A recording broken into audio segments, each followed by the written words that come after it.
A length away behind them to Count Carla. It's over on the outside of Boss Striker, then BARZINHO. Famous Someday is second last as they approach the home turn, and Glowing Rock is back last. 400 left to go. They're about to set sail, and the leader on the inside around the turn is Rotana Beach. Straightened up from Foxy Royale and All Settled. Down on the inside, Cuvée Louise. Fermentation called upon. Just caught flat-footed though. BARZINHO running on Rotana Beach, tackled by All Settled. BARZINHO, Famous Some Days, trying to weave its way through behind them as BARZINHO raced up to All Settled. BARZINHO hits the front though, and first up BARZINHO beat All Settled Rotana Beach. Chris, the first up performance there to remember, a very strong attack in the line.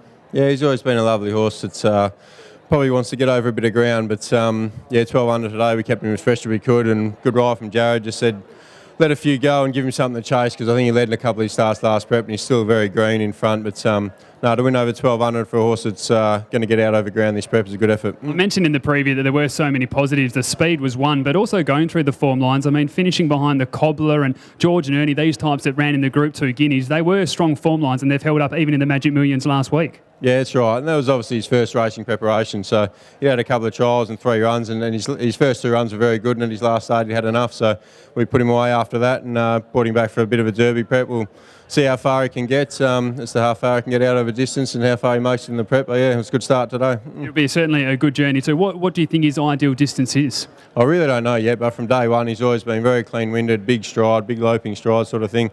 So he's given every indication that he'll stay, so hopefully he does. Now tell us about Woodbine. I think a couple of us are pretty excited to see how he goes here. Apparently flying at home. What are your thoughts? Yeah, he's going good. His trial was only average, but he didn't have the blinkers on. His work Tuesday with the blinkers was a lot better. He's a nice horse from Sydney with a couple of little issues, but if we're on top of those, he'll roll forward today from the wide gate. First start here at Belmont a few months back, he sort of went back, they walked and sprinted, didn't suit him, so he'll be put in the race, he'll be in the first couple and hopefully fight on and run in the money. Well done on the win, mate, and best of luck throughout the day. Good on you, thanks mate.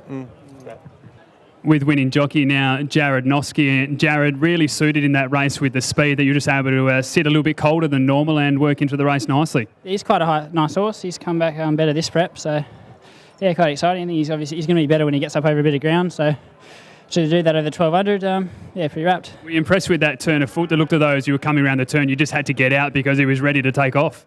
Yeah, he's still learning his trade, and getting him through the open and wind him up. I thought he'd take a bit longer to wind up, but he just let down pretty good, so yeah, he should have a nice horse. You mentioned about the learning. Did he feel as though he stopped when he hit the front, or did you just feel as though the others were getting good runs too? When he hits his top gear, he keeps going. He's a big, strong horse. I think yeah, he'll be better suited over more ground. He'll keep going. Well done, mate. Best of luck throughout the day. Thanks, mate. Cheers.